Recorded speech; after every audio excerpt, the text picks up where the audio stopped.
Oke, jadi mari kita coba bahas lagi mengenai serialnya dari Rossi Dere. Dan kali ini tuh sendiri mengenai kelanjutan untuk volume ke-9-nya.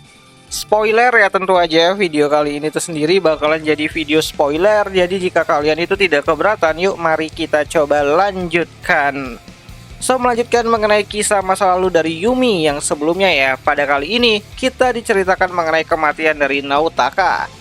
Ya, tepat 2 bulan setelah Naotaka meninggalkan Yumi, kabar duka kembali datang dari keluarga Suo, di mana anak ajaib yang digadang-gadang akan menjadi penerus hebat keluarga Suo malah mengalami kecelakaan pesawat saat ingin pergi ke kantor ayahnya. Ya, masih berbekas sangat diingatannya si Yumi ya, kalau kakaknya berjanji untuk pergi sebentar dan akan segera pulang. Namun kenyataannya, kalau Naotaka akan menjadi seorang diplomat hebat di masa depan, telah sirna dari pikiran kakek KFC dan juga Yumi muda. Dimana saat pemakaman Naotaka terjadi, Yumi melihat kembali sosok dari keluarga yang dulu pernah diusir sama si kakaknya tersebut. Dimana Yumi berpikir kalau mereka akan datang lagi untuk merebut rumah besar keluarga Suo. Dan Yumi tidak suka dengan hal tersebut. Warisan dari ibu dan juga kakaknya harus Yumi jaga hingga akhir hidupnya. Hingga pikiran keruh tersebut membuat Yumi menemui kakek KFC dan memintanya untuk menjadikan Yumi sebagai penerus keluarga Suo, menggantikan Naotaka yang ingin menjadi diplomat di masa depan. Namun ya, kakek KFC yang tahu kalau Yumi tidak punya bakat lantas menolak usulan tersebut dan berkata, "Aku tidak memintamu melakukan hal tersebut." Dimana Yumi yang kena mental lantas hanya bisa patuh dengan keputusan ayahnya tersebut. Dimana kakek KFC juga berkata kalau Yumi tidak boleh berpikir untuk bisa menggantikan posisi Naotaka. Dan satu-satunya misi yang bisa Yumi selesaikan adalah mencari menantu yang bisa meneruskan impian Naotaka. Namun ya, Yumi memiliki pemikiran yang berbeda, di mana Yumi berhenti bermain piano dan mulai belajar dengan sangat giat. Tujuannya sama, masih ingin melindungi rumah peninggalan kakak dan juga ibunya, meskipun ia tidak tahu ya apakah dia bisa menjadi seorang diplomat hebat di masa depan. Singkat cerita, Yumi berhasil masuk ke dalam Akademi Seire dengan usahanya sendiri. Namun saat ujian evaluasi akademik, Yumi menyadari batasannya yang hanya bisa berada di peringkat 4 terbawah dari semua siswa yang ada. Dan itu membuat Yumi kembali lagi frustasi dengan hasil yang ia dapatkan. Apalagi Yumi mulai menyadari alasan dia bisa masuk ke Akademi Seire adalah karena koneksi dari ayahnya, yaitu kakek KFC. Bukan murni kemampuan dari akademiknya, di mana masa-masa sekolah Yumi hanya dipenuhi dengan ucapan mengenai kehebatan kakaknya saja, yang waktu semasa hidupnya menjadi ketua OSIS di sana. Ya, sampai pada akhirnya Yumi kembali lagi bermain piano sendirian di ruang musik Akademi Seire, di mana pada saat itu Yumi bertemu dengan Ryotaro Kuze, calon dari pendampingnya di masa depan, di mana Ryotaro adalah siswa dari kalangan masyarakat menengah. Jadi dia tidak terlalu mengenal keluarga Suo ya, dan satu-satunya orang yang tidak membicarakan mengenai kehebatan kakaknya si Yumi saat sedang bersama dengan si Yumi itu sendiri. Ya, akhirnya Yumi dan Ryotaro sering menghabiskan waktu bersama di ruang musik Akademi Seire. Di mana Ryotaro berkata kalau dirinya masuk ke Akademi Seire atas arahan dari si ayahnya, yaitu kakek Kuze.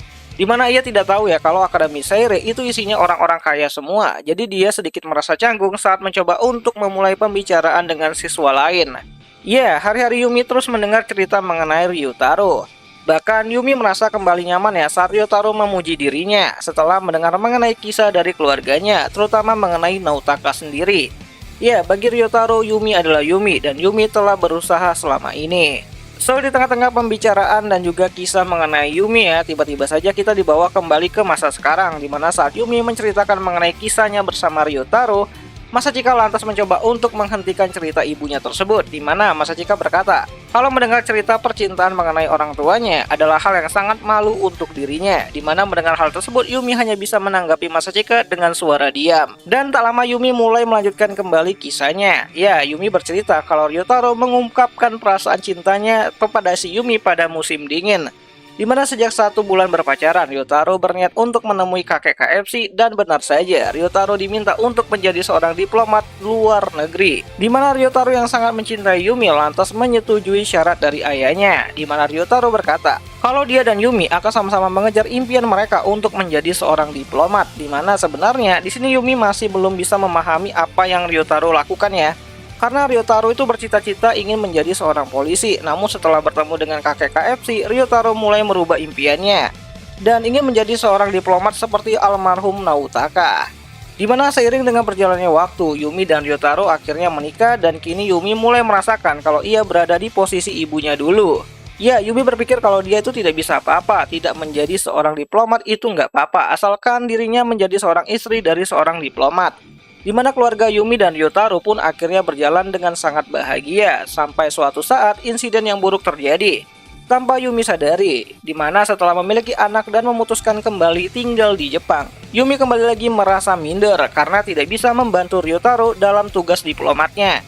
Ya, Yumi mulai kembali merasakan apa yang dulu pernah dia rasakan, sesuatu yang tidak berguna bagi keluarga Suwo. Apalagi saat Masachika lahir dengan segudang bakatnya, Yumi kembali lagi merasa minder. Ya, Masachika dan Yuki lahir dengan sorot mata yang mirip banget dengan kakaknya si Naotaka, yang membuat kakek KFC memberikan fasilitas tertinggi untuk pengembangan bakat cucu-cucunya tersebut, yang membuat Yumi kembali lagi merasakan rasa minder yang luar biasa. Di mana kekesalan Yumi terus Yumi lampiaskan kepada Ryotaro yang sibuk bekerja, di mana sebenarnya Yumi tahu kalau Ryotaro itu tidak salah, tapi Yumi masih terus menyalahkan Ryotaro. So, seiring berjalannya waktu, Yumi kembali lagi bermain piano ya, dimana hal itu adalah satu-satunya hal yang bisa Yumi lakukan. Lebih baik dari orang lain yang berada di keluarga Suwo itu sendiri. Namun ya, saat Masachika mencoba untuk belajar bermain piano, bakat Masachika ternyata lebih besar dari apa yang dimiliki sama si Yumi. Yang membuat Yumi mulai menyadari perkataan ayahnya dulu, dimana bukan fasilitas bermain piano yang ingin ayahnya berikan kepada Yumi, melainkan rasa kasihan. Karena Yumi ingin bermain piano, namun permainannya sangat tidak layak untuk didengar. Dan tanpa sadar, Yumi mengatakan untuk berhenti bermain piano kepada si Masachika.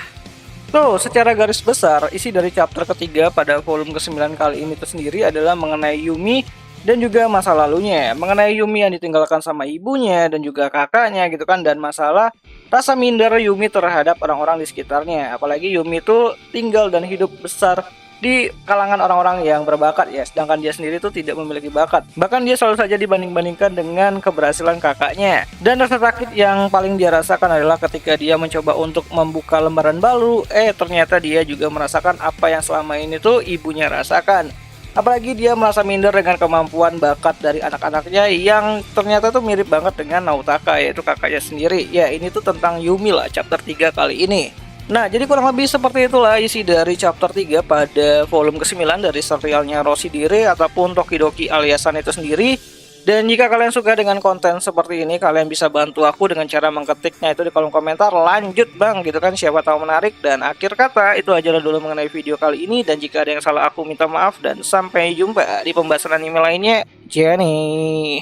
Oh ya, bagi kalian yang penasaran dengan lanjutan animenya, kalian bisa langsung baca ya pada adaptasi volume keempat dari adaptasi light novelnya, karena kelanjutannya itu berada di sana.